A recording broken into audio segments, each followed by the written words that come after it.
शिव की माँ अब उसको कुछ सवाल करती तभी शिव उनसे कहता है, माँ बहुत भूख लगी है, तुम खाना निकालो, मैं हाथ मुंह धो के आता हूँ। ऐसा कह के वो बिना पीछे मुद्दे अपने कमरे में आ गया। आते ही वो अने कमरे को गौर से देखने लगा कि मानो उसने कई सालों से अपने कमरे को देखा ना हो। असलियत में था भी वैसा ही, पर भले ही शिव वहाँ 4 महीने रहा हो, पर यहाँ तो अभी 1 दिन ही हुआ था।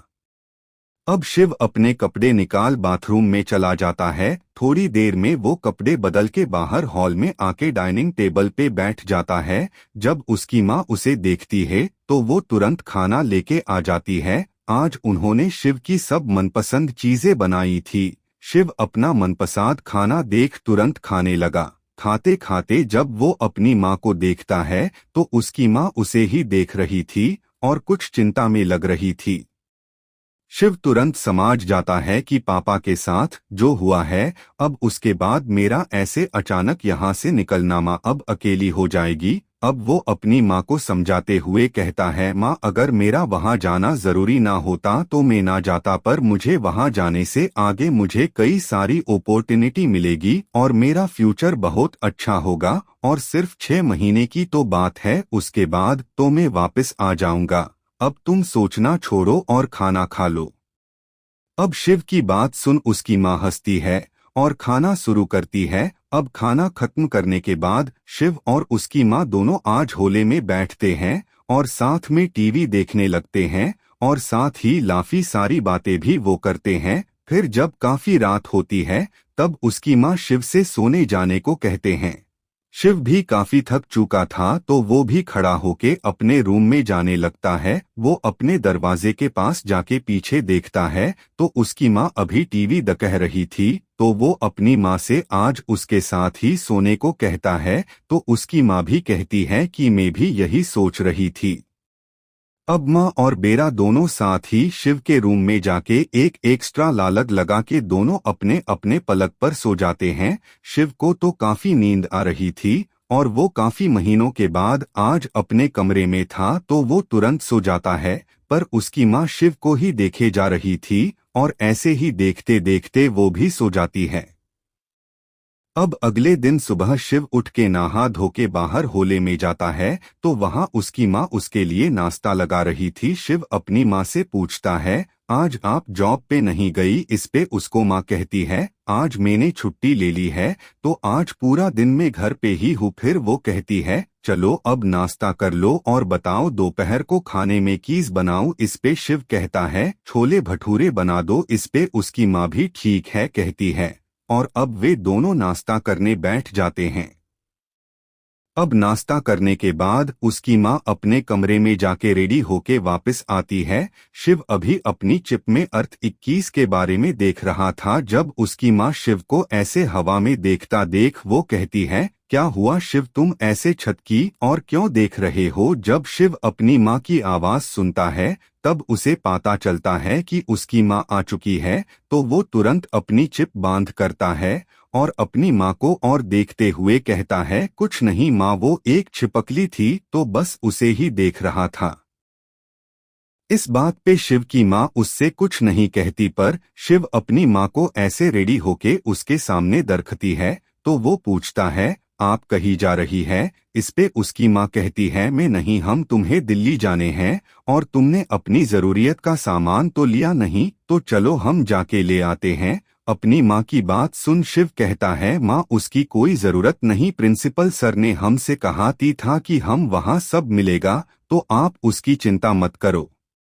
अब शिव ने जब मना कर दिया तो उसकी माँ फिर खाना बनाने किचन में चली जाती है और शिव भी अपने कमरे में जाके अपनी चिप में अर्थ 21 के बारे में अब तक जिसने ग्लोबल साइट पे जो डाला था वो देखने लगता है। उसमें उसे वहाँ के कई सारी चीजें पता चलती है कि वहाँ का टेम्परेचर काफी हाई रहता है, पूरे साल वहाँ ठंड कभी नहीं आती और पानी सिर्फ साल में कभी कभी बारिश हो जाती है और जब बारिश होती है तब इतनी होती है कि सुनामी तक आ जाती है। पर फिर जब गर्मी चालू होती है तब 2 महीनों में वो सारा पानी मानो गायब हो जाता है।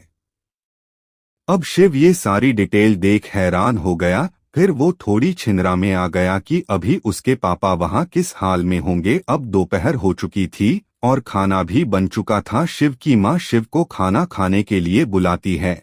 शिव अब अपने होश में आता है और वो बाहर खाना खाने अपने रूम से निकलता है। उसकी माँ उसका डाइनिंग टेबल पे वेट कर रही थी। अब शिव को पास आता देख बाउल से वो ढक्कन हटाती हैं और अब वहाँ कमरे में चारों ओर छोले कुलची की खुशबू लहर जाती है।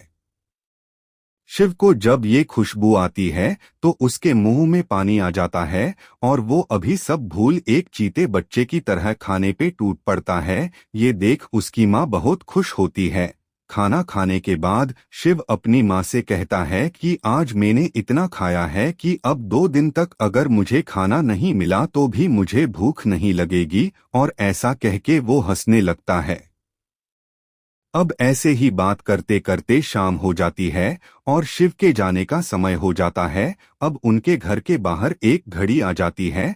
जब वो घड़ी को शिव और उसकी माँ देखते हैं तो शिव एक बैग में अपने थोड़े कपड़े लेके बाहर निकल आता है और उसके साथ उसकी माँ भी उसे बाहर तक छोड़ने आती है। फिर शिव अपनी माँ को अलविदा कहता हुआ गाड़ी में बैठ जाता है और वो गाड़ी अब वहां से निकल जाती है। वो गाड़ी सीधा उसी पुराने खंडर वाली इमारत के सामने आके रुकती है और जब शिव बाहर निकलता है तो वहां उसे मिस्टर राहुल खड़े मिलते हैं।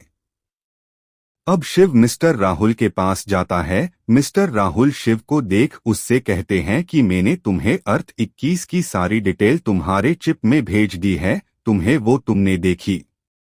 इस सवाल पे शिव ने हाँ में सर हिलाते हुए कहा, यस अंकल, वो मैंने पूरी देख ली और मुझे जहाँ जाना उस जगह के बारे में भी देख लिया, लेकिन मुझे एक बात की दिक्कत है कि वहाँ उस प्लेनेट पे मैं अपने पापा को फुरूंगा कैसे? मतलब मिस्टर आहूजा के लोगों ने उनको रखा कहाँ होगा? उसके इस बात पे मिस्टर राहुल कहते हैं, ये तो तुमने बहुत आसान सवाल किया शिव, मुझे लगा तुम्हें कुछ और परेशानी होंगी। फिर वो कहते हैं कि जैसा मैंने तुमने पहले कहा कि तुम्हारी चिप और तुम्हारे दादा की चिप आपस में लिंक है और तुम्हारे दादा की चिप अभी तुम्हारे पापा में है, तो तुम अभी तुम्हारे पापा के सीधे कांटेक्ट में हो। और कैसे तुम अर्थ 21 पे टेलीपोर्ट होंगे? वहां तुम्हें अपनी चिप मत तुरंत एक नया मैप एक्टिवेट होगा जिसमें जो तुम्हारे पापा के पास जी चिप है उसकी लोकेशन होंगी। पर ऐसा कह के मिस्टर राहुल रुक जाते हैं। मिस्टर राहुल को ऐसे बीच में रुकता देख शिव बोला, पर क्या अंकल आप ऐसे बीच में क्यों रुक गए? शिव की बात सुन मिस्टर राहुल कहते हैं, मगर अगर उन्होंने तुम्हारे पापा की चिप निकल के नष्ट कर दी तो फिर उनसे कांटेक्ट नहीं हो पाएगा और उनको ढूंढना और ज्यादा मुश्किल हो जाएगा। उनकी ये बात सुन शिव घबरा जाता है। ऑडी कहता है कि अगर मैं वहां गया और उन्होंने मेरे पापा की चिप निकाली होंगी तो मैं उन्हें कैसे ढूंढूंगा? मिस्टर राहुल शिव से कहते हैं, देखो शिव, मुझे अभी तक इतना पता है कि अभी उन्होंने तुम्हारे पापा की चिप नहीं निकाली, क्योंकि अगर निकली होती तो वो जब अर्थ 29 से 21 पे टेलीपोर्ट हुए तो उसकी खबर हमारे कंप्यूटर में नहीं आती और वहां अर्थ 29 पे ऐसी मशीन भी नहीं है जो तुम्हारे पापा के दिमाग से चिप बिना उनको मारे निकाल पाए।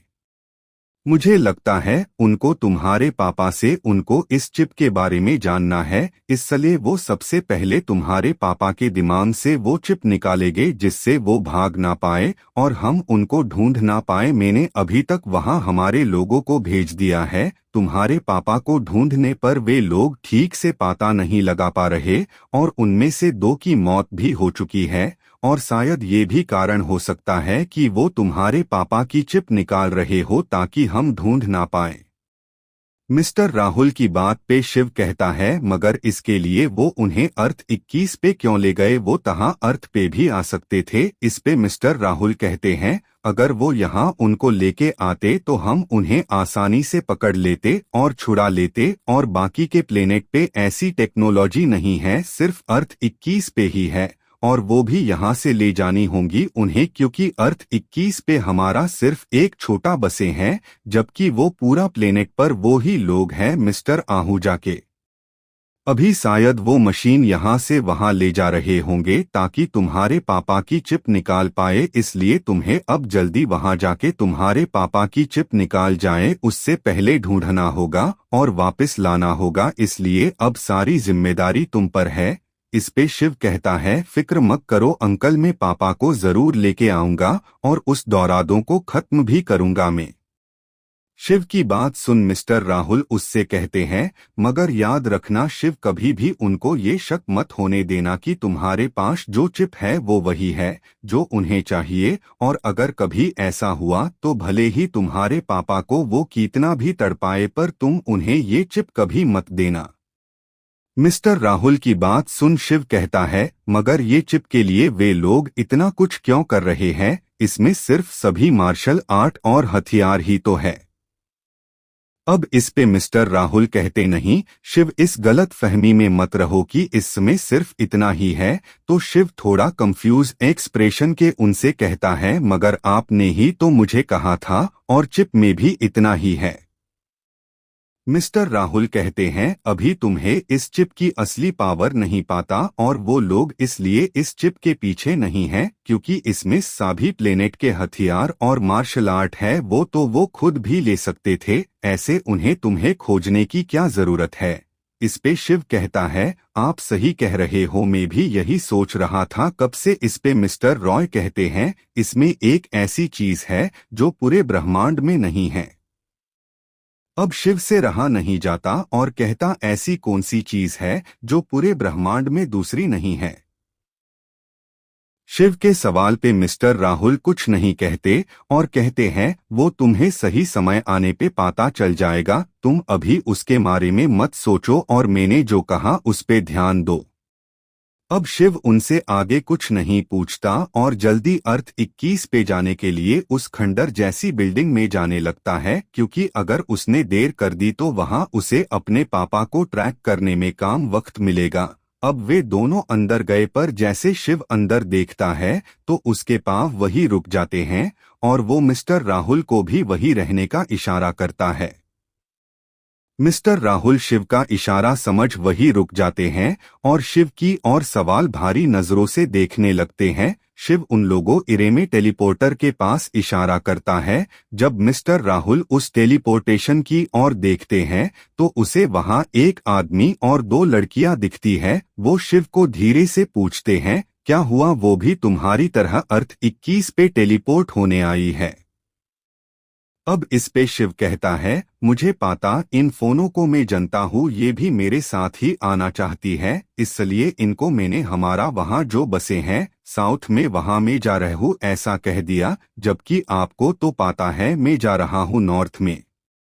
शिव की बात सुन मिस्टर राहुल कहते हैं, और ये जब तुम्हारे साथ आना चाहती है तो तुम इनको साथ क्यों नहीं ले जा रहे, ये तुमको काफी मदद करेंगी। इस पे शिव कहता, अंकल आपको अभी जो अर्थ 12 लपे हादसा हुआ वो तो पता है, कैसे हेत ने मेरी जान बचाने के लिए खुद की जान दे दी, और मैं अब ऐसा नहीं चाहता कि किसी की भी जान मेरी वजह से जाए।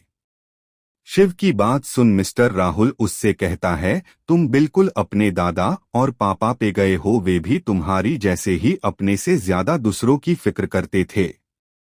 जब शिव उनकी बात सुनता है तो वो थोड़ा उदास हो जाता है। ये देख मिस्टर राहुल उसके कंधे पे हाथ रख वे दोनों तन्वी और अवनीत का वहां से जाने का वेट करने लगते हैं।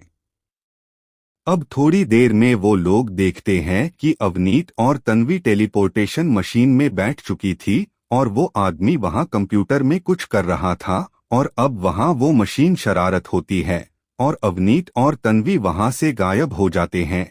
जब शिव उनको वहां से जाता देख लेता है और अब वो बाहर निकाल के उस ओर जाने लगता है, मिस्टर राहुल भी उसके साथ जाने लगते हैं। अब वो लोग टेलीपोर्टेशन मशीन के पास आ जाते हैं।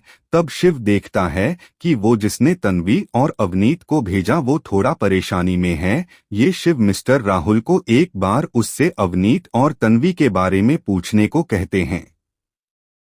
अब इस पे मिस्टर राहुल उस आदमी से कहते हैं, मिस्टर रोशन क्या हुआ, आप कुछ परेशानी में दिख रहे हैं। अब मिस्टर रोशन अपने बॉस को सामने देख चौंक जाता है और कहता है, बॉस आप यहाँ कैसे। इस पे मिस्टर राहुल कहते हैं मैं इस लड़के को भेजने आया हूँ। इस पे मिस्टर रोशन कहते हैं पर आप तो किसी को ऐसे भेजने नहीं आते। इस पे मिस्टर राहुल कहते हैं तो क्या मैं यहाँ नहीं आ सकता। अब मिस्टर रोशन समझ गए को वो अपने बॉस को गुस्सा दिला रहा है, इसलिए वो कहता है नहीं आपका ही तो है, ये आप कभी भी आ सकते हैं। तो अब मिस्टर राहुल उसको बात बीच में ही ककाटते हुए कहते हैं कि मुझे ये बताओ कि तुम इतने चिंता में क्यों हो।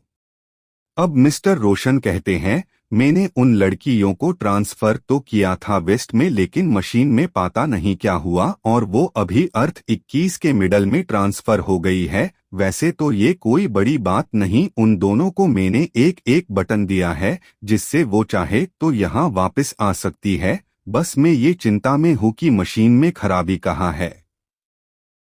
अब ये बात सुन शिव तन्वी और अवनीत के लिए परेशान हो जाता है और वो मिस्टर राहुल को कहता है मतलब अब अवनीत और तन्वी मुस्बित है। अंकल शिव की बात सुन मिस्टर राहुल हंसते हुए उससे कहते अरे नहीं शव, इसमें चिंता करने की कोई बात नहीं। वैसे भी वहाँ पे जो भी जाता है वो अपनी मर्जी से जाता है और वहाँ हमारा कोई बड़ा बेस भी नहीं है, और वैसे भी वो लोग ट्रेन हुए हैं तो वो उनके सामने आने वाली मुसीबतों का सामना कर लेंगे। और अगर ऐसी कोई बात हुई तो इन्होंने कहा वैसे उनके पास इमरजेंसी बटन है जिससे वो तुरंत यहाँ आ जाएंगे।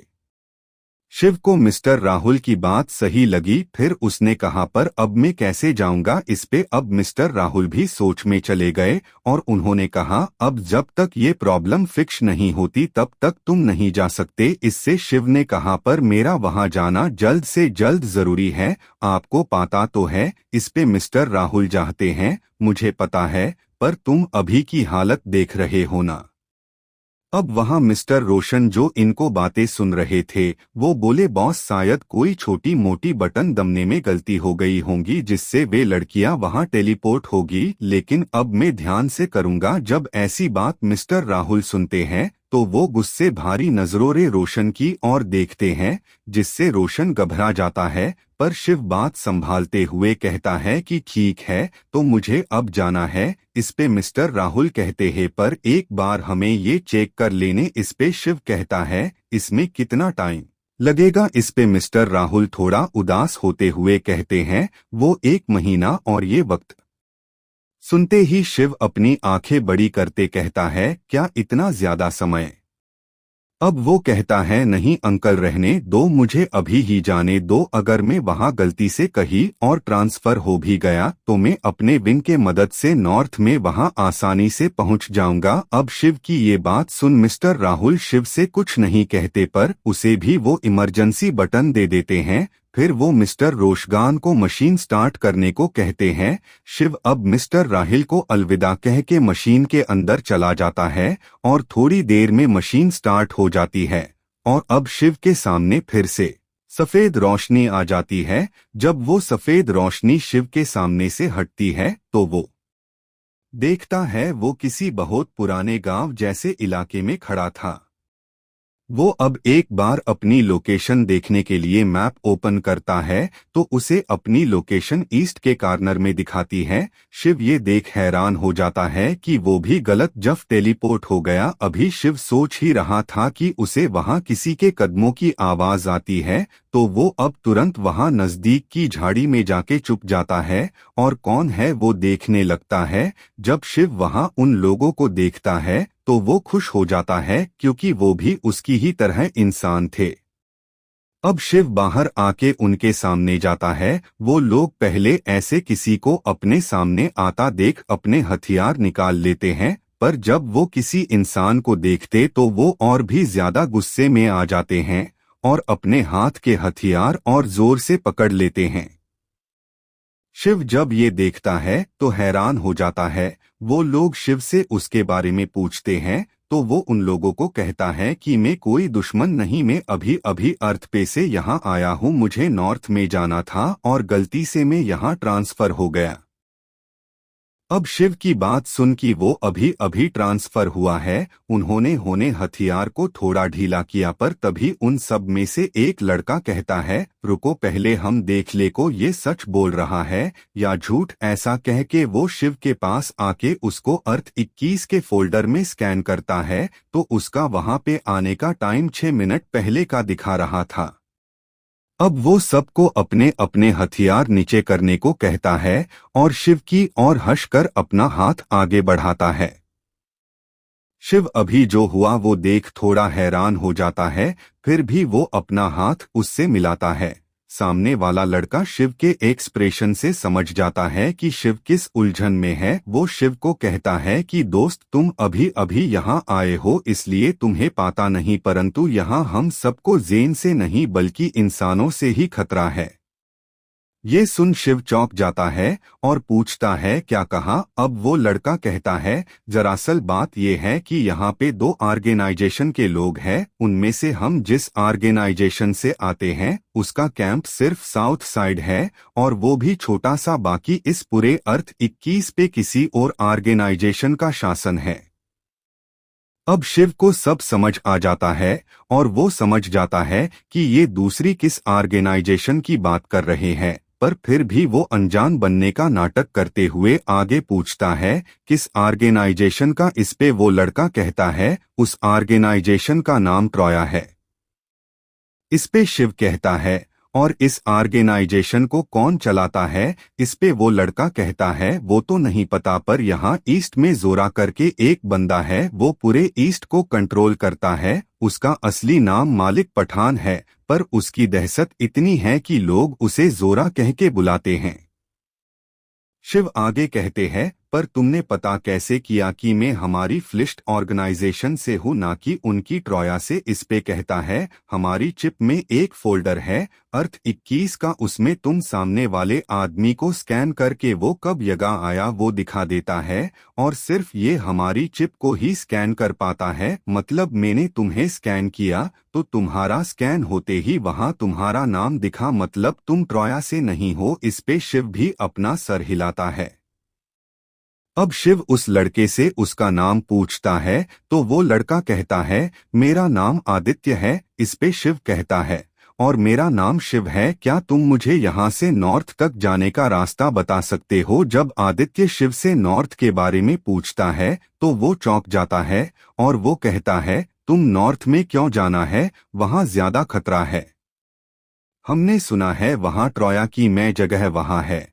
इस पे शिव कहता है, मुझे वही जाना है। अब आदित्य उसे कहता है, क्या तुम पागल हो गए हो या मारम की जल्दबाजी है कि तुम वहां जा रहे हो? हम लोग यहाँ 2 साल से हैं। मैं जब 22 साल का था तब यहाँ आया था, अब मैं 24 साल का हो गया, लेकिन मैंने अभी तक यहाँ ईस्ट के लीडर जोरा को ही नहीं हराया। तो अभी तो तुम 18-19 के लगते हो, मेरी मानो तुम हमारे ग्रुप में आ जाओ।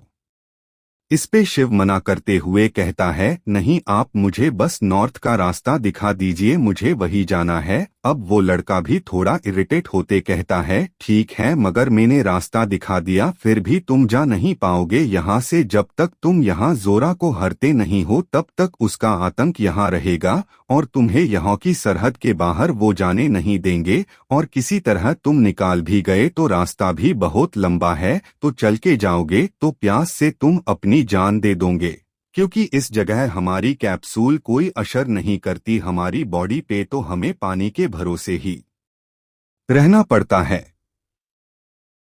अब शिव कहता है, क्या यहाँ किसी के पास पख नहीं है? इस पे उनमें से 2 लड़कियां और 5 लड़के आगे आते हैं और कहते हैं, हमारे पास है। तो शिव आदित्य सर कहता है, तो आप लोग उड़द के क्यों नहीं चले जाते? इस पे आदित्य हंसता हुआ कहता है, यहाँ गर्मी इतनी हद की तुम उड़ोगे तो तुम्हारी चमड़ी जलने लगेगी। अभी तो तुम टेलीपोर्ट हुए हो, इसलिए अंदर ही वहाँ तुम पे बॉडी स्प्रे हुआ होगा, इसलिए इतने नॉर्मल तुम अभी खड़े हो, वरना भी तुम जल रहे होते।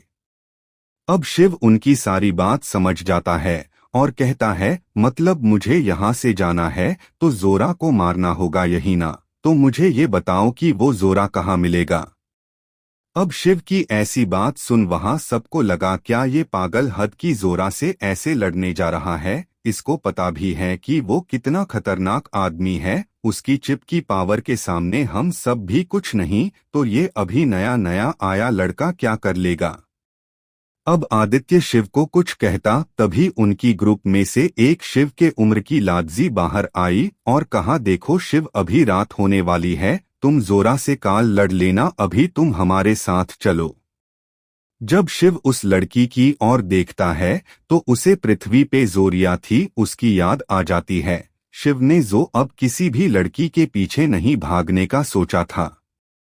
अब उसका मन इसको देख डोलने लगा, उसकी बनावट मानो कुदरत ने उसके अंग को मानो बड़े फुर्सत से बनाया हो और उसकी कातिल आंखें शिव के दिल पे खंजर चलाने का कामे कर रही थे। वो उसकी सुंदरता देख हैरान था कि उसकी नजर उस लड़की के नाक के नीचे और होठों के ऊपर साइड में एक छोटा सा काला तिल था उस पे जाती है।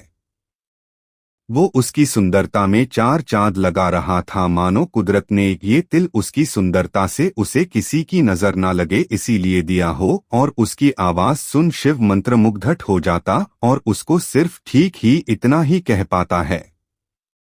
अब सब लोग चलने लाग तड़े, तब शिव को होश आता है, पर अभी भी वो आगे जा रही उस लड़की को देखे जा रहा था। वो देखता है कि पूरा ग्रुप उस लड़की के चारों ओर चल रहा था, मानो वो उसको पहरा दे रहे हो और सब उससे किसी तरह बात करने में लगे थे, पर वो लड़की सीधे सीधे चल रही थी।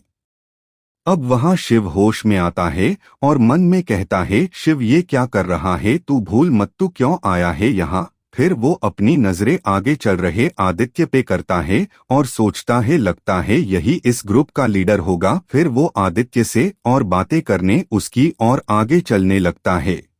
शिव अब आगे आदित्य जहाँ था वहाँ जाके उसके साथ चलने लगता है और उससे अर्थ 21 के बारे में और बातें करने लगता है। आदित्य उसे अर्थ 21 के बारे में बातें बताते हैं, जिससे शिव को पता चलता है कि अब यहाँ बहुत ज्यादा जेन नहीं बच्चे, सबको ट्रोया ऑर्गेनाइजेशन के लोगों ने खत्म करके यहाँ अपना शासन कर लिया है और अब वो हमारे फ्लिस्ट ऑर्गेनाइजेशन पे नजर गड़ाए हुए हैं। फिर ऐसे ही बातें करते करते वे लोग उस सिटी में वो आ जाते हैं जो शिव जब आया था तब उसने देखी थी। अब शिव आदित्य से इस सिटी का नाम पूछता है तो इस पे आदित्य कहता है इसका नाम विहाना सिटी है।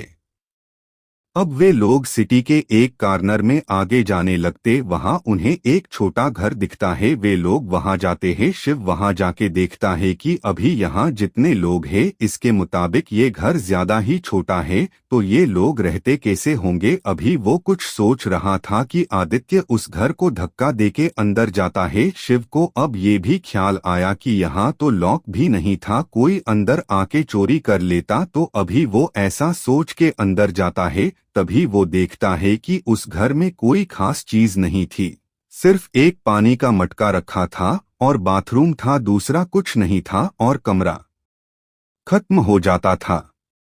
शिव अभी ये सब देख रहा था, तब आदित्य वहां की दीवार के पास जाता है और उस दीवार पैक जगह वो धक्का देता है, जिससे वो दीवार बीच में से आधी घूम जाती है और वहां से नीचे जाने की सीढ़ियां आ जाती है। शिव को अब सब समझ आ जाता है, कर उस पे कब इस बात की कोई हैरानी नहीं रहती। फिर आदित्य शिव से कहता है ये हमारा रहने का ठोकना है, तो अगर तुम बाहर जाओ या बाहर से अंदर आओ तो ये दीवार का दरवाजा याद रखना और एक बार आ जाने के बाद ये दरवाजा बंद हो जाए उसका ध्यान रखना। इस पे शिव कहता है पर मैं तो उस जोरा को काल हराकर चला जाऊंगा। इस पे आदित्य और बाकी के लोग हंसने लगते हैं। फिर वो कहता है ठीक है भाई, लेकिन फिर भी तो कभी बाहर जाओ अकेले तो ये याद रखना। इस पे शिव ठीक है कहता है और अब सब उस दरवाजे नीचे जाने लगते हैं। जब शिव नीचे आता है तो वहाँ एक लंबी पतली गली थी और गली के दोनों साइड थोड़े थोड़े डिस्टेंस पे दरवाजे थे। आदित्य इस जगह के बारे में शिव को बताते हुए कहता है तुम यहाँ जैसे देख रहे हो दोनों साइड रहने के लिए कमरे हैं, हम लोग इसमें रहते हैं और सबसे आखिर में एक हॉल है जिसमें सब लोग मिलके बात चित या मीटिंग करते हैं। अभी थोड़ी देर में हम सब हॉल में मिलने वाले हैं, तो तुम्हें आना हो तो तुम अभी फ्रेश होके आखिर में जो दरवाजा है वहां आ जाना, और तुम अब मिहिर के साथ रहोगे। ऐसा कह के आदित्य उस ग्रुप में खड़े एक लड़के की और इशारा करता है, और अब उस ग्रुप में से एक लड़का बाहर आता है और शिव के पास जाके उसे हेलो कहता है, और वो बोलता है मेरा नाम मिहिर है। इस पे शिव उसको भी हेलो बोलता है। अब सब लोग अपने अपने कमरे में चले जाते हैं। मिहिर भी शिव को साथ लेके एक कमरे में आ जाता है। शिव जब कमरे को अंदर से देखता है तो सोचता है ये जितना बाहर से दिखता है उससे काफी बड़ा था। वहां के दीवार पे एक गोल मशीन लगस हुई थी और कमरे के थोड़े आगे साइड में वॉशरूम और बाथरूम था। शिव अब मिहिर से उस मशीन के बारे में पूछता है तो मिहिर कहता है कि यहाँ की ग्रामीण से बचने के लिए ये मशीन ये एक प्रकार का एयर कंडीशन है बूथ। ये हमारे पृथ्वी से काफी ज्यादा ठंडक देता, क्योंकि यहाँ कैस गर्मी जानलेवा है, तो इसलिए बिना रहना उनकी नहीं। अभी जो तो तुम इतने आराम से खड़े हो वो इसी मशीन की वजह से है। फिर ऐसी थोड़ी और देर बातें करने के बाद मिहिर खड़ा होता है और शिव से कहता है मैं मीटिंग हॉल में जा रहा हूँ, क्या तुम आना चाहोगे? इस पे शिव कुछ सोच के हाँ कहता है और वे दोनों खड़े होके कमरे से बाहर निकाल उस गली में आगे की ओर चलने लगते हैं। थोड़ा आगे चलने के बाद वो सबसे आखिरी दरवाजे के आगे पहुंच जाते हैं। मिहिर अब उस दरवाजे को खोलता है और वे दोनों अंदर दाखिल होते हैं। शिव देखता है कि ये हॉल उन लोगों के कमरे से काफी बड़ा है और यहाँ शिव तकरीबन 40 जितने लोगों को देखता है। शोवित सोचता है मुझे बाहर तो सिर्फ 20 लोग मिले तथे, मतलब बाकी कद तब यहाँ होंगे। अब वे लोग आगे चल के एक और जाके बैठ जाते हैं। वहाँ सब लोग शिव की ओर ही देख रहे थे। तभी वहाँ आदित्य खड़ा होके सबको शिव का इंट्रो करता है और फिर सब लोग भी शिव का हंसकर वेलकम करते हैं। शिव भी उन लोगों को स्माइल पास करता है। अब आदित्य सबसे कहता है दोस्तों, जब आज हम सिटी के बाहर गए तो हमें सिटी के बॉर्डर पे कुछ मशीन देखी, शायद वो लोग वहां और ज्यादा सुरक्षा लगा रहे हैं। इस पे बाकी के लोग हैरान हो जाते हैं और कहते हैं इतने सालों में इन्होंने कोई मशीन नहीं लगाई तो अभी क्यों लगा रहे हैं? इस पे शिव मिहिर से पूछता है कि इस पे हैरान क्यों हो रहे हैं, यद लोग मशीन ही तो लगा रहे, वैसे भी बॉर्डर पे सिक्योरिटी तो होती ही है ना। इस पे मिहिर कहता है बही शिव ऐसी बर्फ नहीं है, यहाँ के जो गार्ड है वो सबसे बेस्ट गार्ड है पूरी सिटी के। जो बॉर्डर पे पहरा दे रहे हैं उनके रहते आज तक एक परिंदा भी वहां से जा नहीं पाया, और यहाँ वे जो मशीन लगा रहे हैं वो कोई आम मशीन नहीं है, वो किसी दूसरी अर्थ से मंगवाया है और उसका कॉस्ट लाने का और फिट करने का इतना था कि उतने में तुम्हारी और हम सबकी 3 पुश्तें आराम से घर पर बैठे बैठे खाना खा ना सके। अब ये सुन शिव कुछ सोच में चला गया और वहां अर्थ पे अभी एक पेड़ के पास व्हाइट मर्सिडीज कार खड़ी थी और उसके बाहर मिस्टर रोहन खड़े थे और गाड़ी में बैठे किसी इंसान से कह रहे थे मुझे आपने कहा था कि वो लवली आने के लिए निकाल फायदा है, और तब वहां वो लड़कियां आ गई तो मुझे लगा कि आप उसी की बात कर रहे होंगे और मैंने उनको सेंटर में भेज दिया, पर फिर आपने उस लड़के की तस्वीर भेजी तब मुझे पता चला कि मुझसे फलती हुई, पर बॉस फिर भी मैंने जैसे तैसे करके बात संभाल ली है। ऑडी आपने फिर जैसे कहा मैंने उसे ईस्ट में बिहाना सिटी में भेज दिया, और तो और किसी को खबर भी नहीं हुई। कार में बैठा वो आदमी उससे कहता पर तुम्हें पता है कितने रुपए खर्च करने पड़े अगर वो पकड़ा ना गया तो तू गया काम से। ऐसा कह के वो कार अब चलने लगती है और देखते देखते वहां से ओझल हो जाती है। अब वहां खड़े मिस्टर रोशन चैन की सांस लेते हुए कहते हैं अच्छा है कि किसी को ये पता नहीं कि मैं ट्रॉया ऑर्गेनाइजेशन के लिए काम करता हूँ, ना कि फ्लिस्ट ऑर्गेनाइजेशन के लिए। मैं सिर्फ यहाँ शिव का तम कमाम करने में एक मदद ही करने आया था। ऐसा कह के वो कुछ दिमाग में कुछ सोचता है और उसका चेहरा बदल जाता है और अब सामने वो शख्स जोर से ऐसे पागलों की तरह हंसकर बोल रहा होता है कि शिव अब तुम नहीं बचोगे। वहां अब आदित्य और भी कई सारी बातें बता रहा है। फिर वो सबसे पूछता है और कोई सवाल आपको इस पे कोई कुछ नहीं पूछता, पर शिव वहां खड़ा होके पूछता है कि मुझे जोरा कहाँ मिलेगा। अब इस पे वापस सब अपना सर पकड़ लेते हैं और जो लोग शिव से अभी पहली बार मिल रहे थे वो हैरान थे और सब अब आदित्य की ओर देखने लगे। अब आदित्य भी शिव से कहता है कि देखो, आखिरी बार कह रहा हूँ, तुम अपनी जिद छोड़ दो, भले ही तुम कितने ताकतवर क्यों ना हो उसको हरा नहीं पाओगे। इस पे शिव कहता है वो कोई बात नहीं, पर मैं कोशिश तो जरूर कर सकता हूं ना, तुम मुझे बता दो।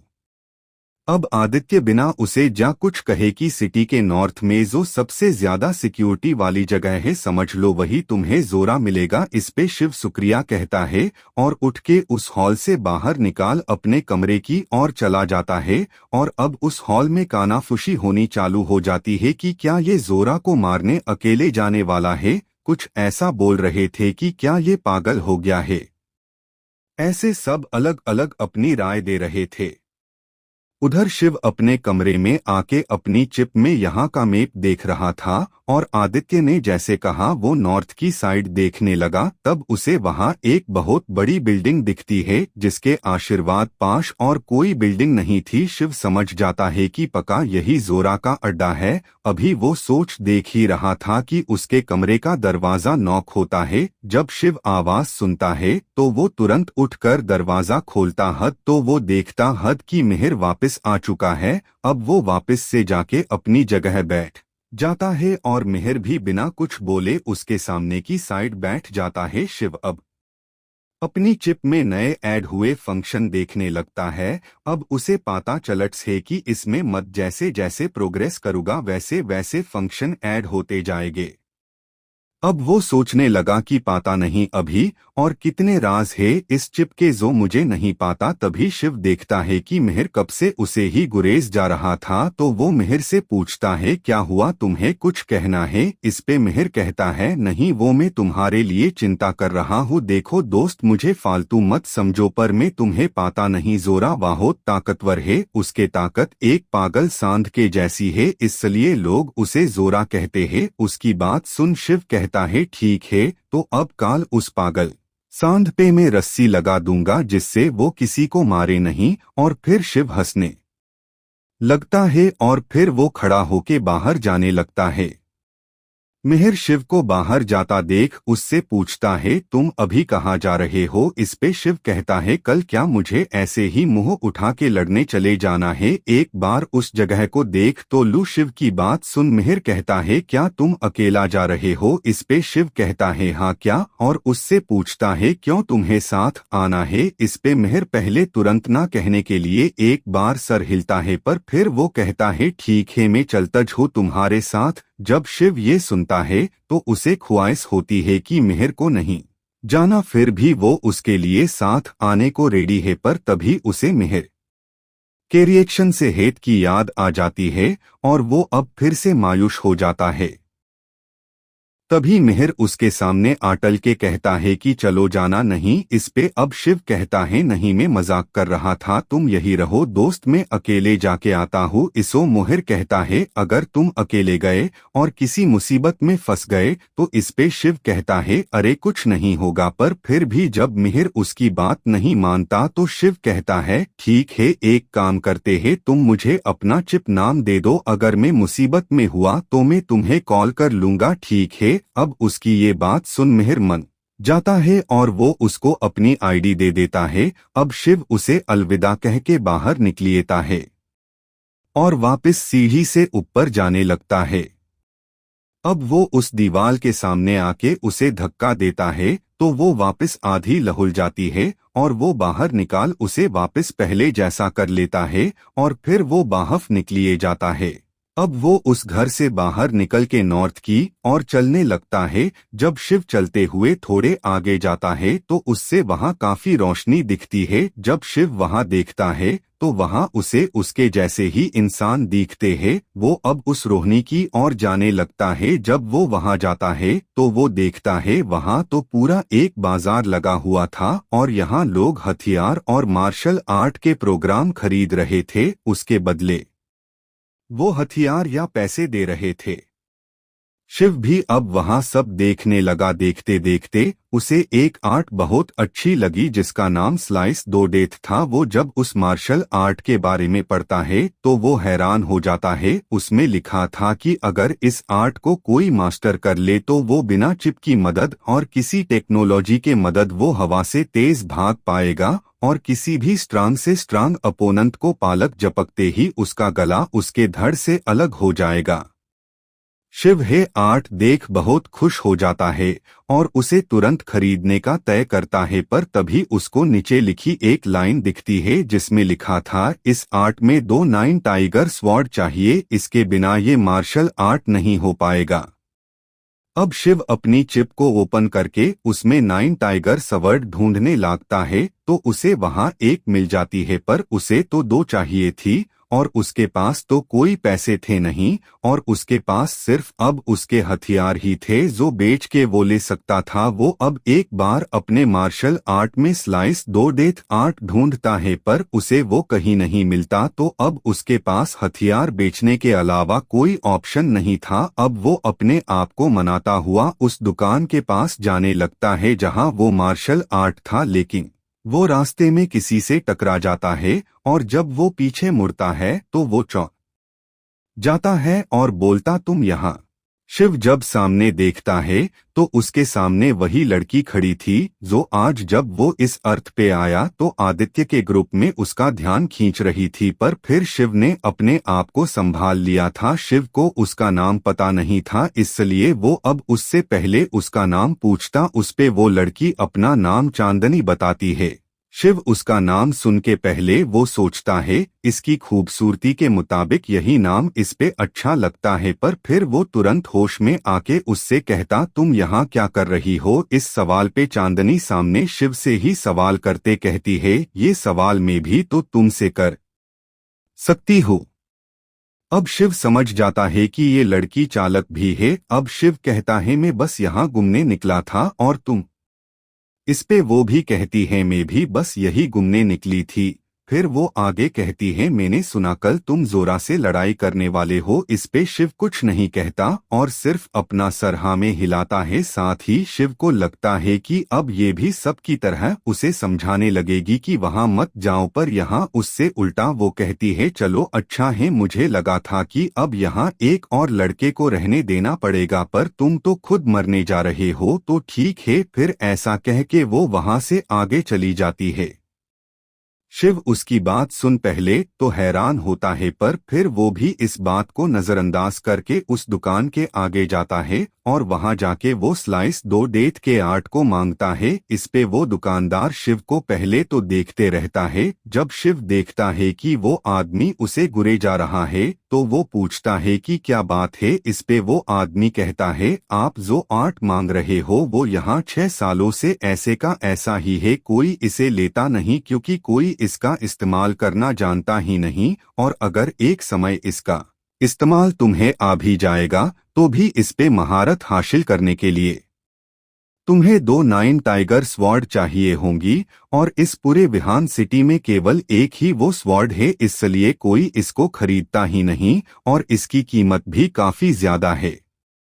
अब शिव समझ जाता है कि इतनी बेहतरीन आर्ट अभी तक बेची क्यों नहीं गई। अब वो पूछता है कि आखिर है 9 टाइगर स्वॉर्ड आखिर किसके पास है। इस पे वो कहता है, ये भी कैसा सवाल है, अगर मैंने कहा वो यहाँ सिर्फ एक ही है तो पक्का वो यहाँ के सबसे ताकतवर इंसान के पास ही होगी ना। अब शिव इसो कहता, मतलब क्या वो स्वॉर्ड जोरा के पास है। इस पे वो दुकानदार हक कहता है। अब शिव कुछ सोच में चला जाता है पर फिर वो उस आदमी से कहता है, ठीक है पर फिर भी मैं इसे लेना चाहूंगा। अब ये बात सुन वो दुकानदार हैरान हो जाता है पर फिर वो कहता है, मुझे क्या। और वो शिव से पैसों के बारे में पूछता है तो इस पे शिव कहता है, मेरे पास पैसे तो नहीं है पर मैं हथियार के बदले इसे लेना पसंद करूंगा। अब दुकानदार को लगता है ये लड़का इसलिए साथ सिर्फ टाइम पास कर रहा है, इसलिए वो गुस्सा हो जाता है। फिर भी वो उससे कहता है किस अर्थ के हथियार तुम देना चाहोगे। इस पे शिव अर्थ 12 का नाम लेता है। इस पे वो आदमी कहता है तुम जिस अर्थ की बात कर रहे हो, अगर मैं तुम्हें उस अर्थ के हथियार के बदले में ये 8 दूं तो तुम्हें मुझे वहाँ के सबसे बढ़िया हथियार देने होंगे, क्योंकि ये इस शहर की नंबर 1 8 है और इस पूरे प्लेनेट की 9 6 की 8 है। अब शिव को शौक लगता है और सोचता है अगर ये नंबर 6 पे है तो इसे आगे की 8 आखिर किस टाइप की होंगी। पर फिर वो अपनी चिप ओपन करके बिना ज्यादा सोचे lighting blade, invisible protection shield, advance बॉ और भी उसके अलावा 3 चीजें निकल के उस आदमी को देता है। जब वो आदमी इतनी सारी एडवांस से भी ऊपर के हथियार देखता है तो समझ जाता है कि ये लड़का कोई आम लड़का नहीं है। शिव कहता है इसके बदले क्या मैं ये ले सकता हूँ। इस पे वो आदमी तुरंत हाँ कहता हुआ वो 8 उसके चिप में ट्रांसफर कर देता है और शिव भी वो सारे हथियार अपनी चिप में से उसको दे देता है और शिव अब वहां से जाने लगता है। अब शिव जिसके लिए निकला था वहां नहीं जाता और वापस से वो अभी जहां रुका था वही लौट आता है। जब वो वापस नीचे अपने कमरे में आस है तो वो देखता है मिहिर अभी भी जगा हुआ था। मिहिर भी शिव को इतनी जल्दी आता देख हैरान था। उसमें शिव से पूछा तुम वहां गए नहीं। इस पे शिव कहता है नहीं, मैं थोड़े दिन बाद वहां जाऊंगा। अब उसकी बात सुन मिहिर को लगता है कि शिव पका बड़ी बड़ी डिंगे फेंक रहा था, वे अब बहाने बना रहा है। तभी शिव मिहिर से पूछता है यहाँ ट्रेनिंग करने का कोई करा है। इस पे मिहिर कहता है हाँ है, तो लेकिन क्यों। इस पे शिव कहता है मुझे प्रैक्टिस करनी है, क्या तुम मुझे बता सकते हो कि वो आखिर कमरा कहाँ है। इस पे मिहिर कहता हाँ मैं बताता हुआ, पर इतनी रात को प्रैक्टिस करनी है तुम्हें। इस पे शिव कुछ नहीं कहता तो मिहिर कहता है यहाँ से आगे जाना, वहाँ रूम नो 111 जो है वो ही ट्रेनिंग रूम है, वहाँ तुम प्रैक्टिस कर सकते हो। वहाँ कोई टूल्स तो नहीं है पर जगह काफी बड़ी है तो तुम अपने हथियार चलाने की प्रैक्टिस कर पाओगे। इस पे शिव मिहिर को शुक्रिया कह के कमरे से बाहर निकल उस तरफ जाने लगता है। जब वो वहाँ जाता है और कमरा ओपन करता है तो देखता है कि मिहिर ने जैसा कहा था वैसे ये सच में काफी बड़ा कमरा था और उसमें भी शिव को खुशी तब हुई कि इस समय इस कमरे में कोई नहीं था। अब शिव अंदर जाके अभी लाई हुई स्लाइड 2 डेथ आर्ट को ओपन करता है और तब वहां हवा में उस मार्शल आर्ट को कैसे परफॉर्म करते हैं वो आ जाता है। पर शिव जैसे शिव स्टार्ट करता है वैसे पहले वहां लोखा आता है। इस मार्शल आर्ट को करने से पहले आपको आर्ट ऑफ क्लैश टेक्निक आनी चाहिए। ये देख शिव अब अपनी चिप में वो मार्शल आर्ट ढूंढने लगता है तो उसे वो मिल जाती है। अब Shiv art of clash open करता है तो उसमें आदमी को अपने हाथ और पर कैसे हवा की तेजी से चलाया जाए उसकी टेक्निकल थी और वो भी बिना चिप के मदद के। ये देख शिव बहुत ज्यादा खुश हो गया और उसने उसमें जैसा कहा था वैसे अपने हाथ हवा में मारने लगा। 1 घंटे तक शिव के प्रैक्टिस करने पर उसे कुछ अलग महसूस नहीं हुआ। अब 1 घंटे बाद शिव थक के रुकने ही वाला था कि तभी वो अपने आशीर्वाद पाश कुछ आवाज महसूस करता है। शिव देखता है तो उससे आशीर्वाद पाश कुछ नहीं दिखता। अब शिव अपने हाथों की ओर देखता है तो वो हैरान रह जाता है कि अब उसके पंचीस हवा को काट रहे तो और जी आवाज अभी आ रही थी वो उस हवा के काटने की थी। शिव अब सोचने लगता है कि सिर्फ 1 घंटे में मैंने ये कैसे सीख लिया, लेकिन वो देखता हद कि उसके हाथ से अभी वो रेड लाइट आ रही थी। अब वो समझ जाता है कि ये सब उस क्रिस्टल की वजह से है जिससे मैं बहुत ज्यादा ताकतवर हो गया हूँ। अब शिव इस बात से काफी ज्यादा खिस होता है और अब आगे अपनी प्रैक्टिस कंटिन्यू करने जाता है। पर उसे तब अपने हाथों में दर्द महसूस होता है। वो समझ जाता है कि ऐसे 1 घंटे तक मैंने प्रैक्टिस की, इस वजह से मेरे हाथ थक गए हैं। अब वो थोड़ी देर आराम करने के लिए बैठता है और थोड़ी देर बाद वो अब अपने हाथों को रहने दे अपने पैरों की एकसारसी से करने लगता है। अब वो अपनी जगह पे खड़ा बूट दोनों पैरों को एक साथ रख जंप किए जा रहा था। ऐसा वो 1 घंटे तक करता है और तभी वो देखता है अब पहली बार उसके पैरों में से भी वो रेड लाइट आने लगी है। अब वो जैसे जंप करता है वो 12 फुट ऊंची छलांग लगता है जिससे उसका सर वहां की छत को टच हो जाता है और जैसे वो वापस नीचे आता है वो अपने आप को संभाल नहीं पाता और गिर जाता है। अब वो खड़े होने की कोशिश करता है तो वो खड़ा नहीं हो पाता। वो समझ जाता है उसके ओर में मोच आई है। वो अब तुरंत वो हीलिंग एबिलिटी उसे करता है जो उसने अर्थ 12 पे अपने दूसरे मिशन के दौरान वहां के जानवर को मार के ली थी। जैसे वो हीलिंग एबिलिटी उसे करता है उसकी मोच तुरंत ठीक हो जाती है और अब उसे वहां दर्द भी नहीं रहता। पर अभी भी उसे जो उसने नॉन स्टॉप प्रैक्टिस की उसकी थकान तो थी, इसलिए अब वो प्रैक्टिस बंद कर अपने कमरे को और चलने कागता है। शिव अभी काफी थका हुआ था इसलिए वो काफी स्लो चल रहा था। फिर भी वो सुशील करता है कि वो अपनी नॉर्मल स्पीड से भी काफी तेज चल रहा है। वो समझ जाता है कि ये सब उस मेरी ट्रेनिंग का नतीजा है जिससे वो काफी खुश भी होता है। अब वो अपने कमरे में आता है। वो देखता है दरवाजा खुला हुआ था। जब वो कमरे में जाता है तो वो देखता है कि कमरे में अंधेरा था। जब वो वहां की लाइट चालू करता है तो वो देखता है कि मिहिर सोया हुआ है। वो समझ जाता है कि वो दरवाजा ओपन रख सोया था ताकि मैं आऊं तो उसे दरवाजा खोलने खड़ा होना ना पड़े। इस पे वो हंसता है और फिर वो अपने आप को देखता है। अभी वो पूरी तरह पसीने से तरबदर था इसलिए वो नहाने चला जाता है। वो अब नहा के कपड़े बदल मिहिर के पास अपने गद्दे में सो जाता है। अभी शिव इतना थका हुआ था कि वो गिरते ही सो जाता है। अगले दिन जब वो उठता है तो वो देखता है कि मिहिर कमरे में नहीं है।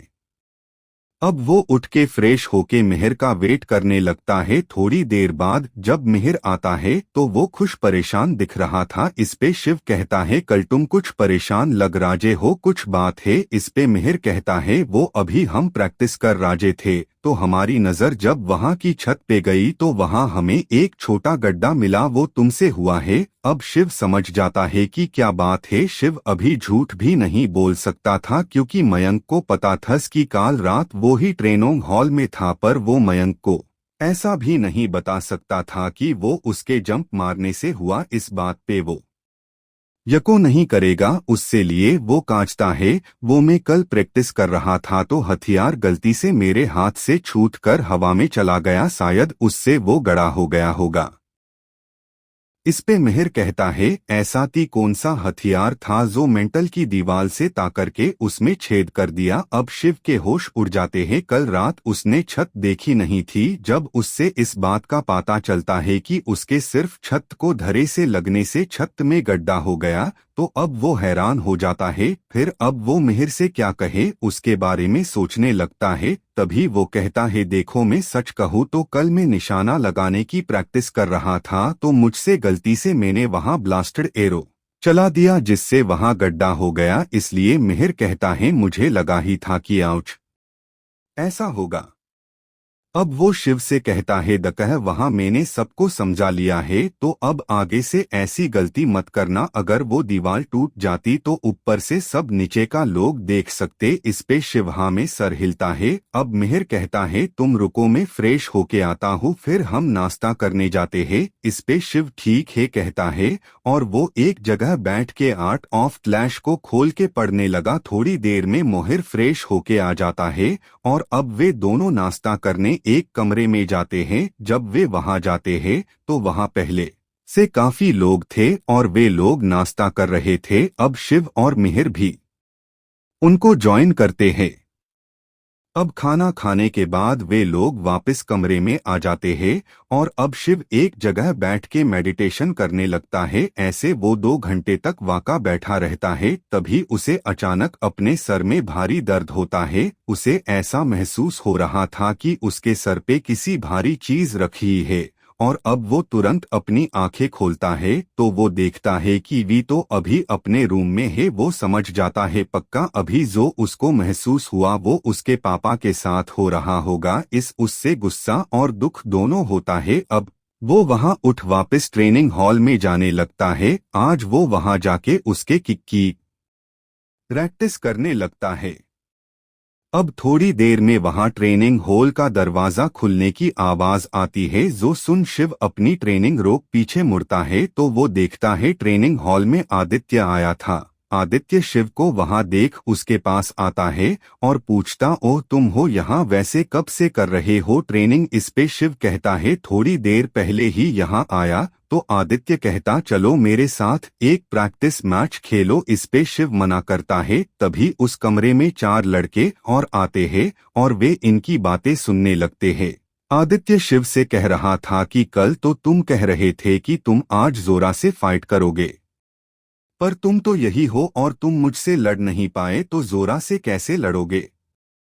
आगे वो कहता है, अब चलो भी सिर्फ एक प्रैक्टिस मैच होगा। अब शिव इस पे ठीक कहता है। ये सब सुन वहां लहदे लोग बाकी के लोगों को ये बताने चले जाते हैं और उधर शिव आदित्य से कहता है, बोलो कौन सा हथियार उसे करें हम? इस पे आदित्य कहता है, तुम बताओ। इस पे शिव कहता है, मुझे कोई भी चलेगा, इसलिए तुम चॉइस करो। इस पे आदित्य कहता है, हम तलवार से लड़ते हैं। इस पे शिव भी ठीक है कहता है और अब वो दोनों बेसिक लेवल की तलवार निकल लेते हैं ताकि किसी को चोट न आए। तब तक वहां होले सब लोग आ गए थे, क्योंकि सबको पता था कि उन सब में आदित्य ही सबसे ताकतवर है। पर उन लोगों को शिव के बारे में कुछ नहीं पता था और उसने जब से जोरा को मारने की बात को, तब से कंसाब उसकी स्ट्रेंथ देखना चाहते थे कि ये सच में ताकतवर है या सिर्फ हवा में बड़ी बड़ी फेंक रहा है।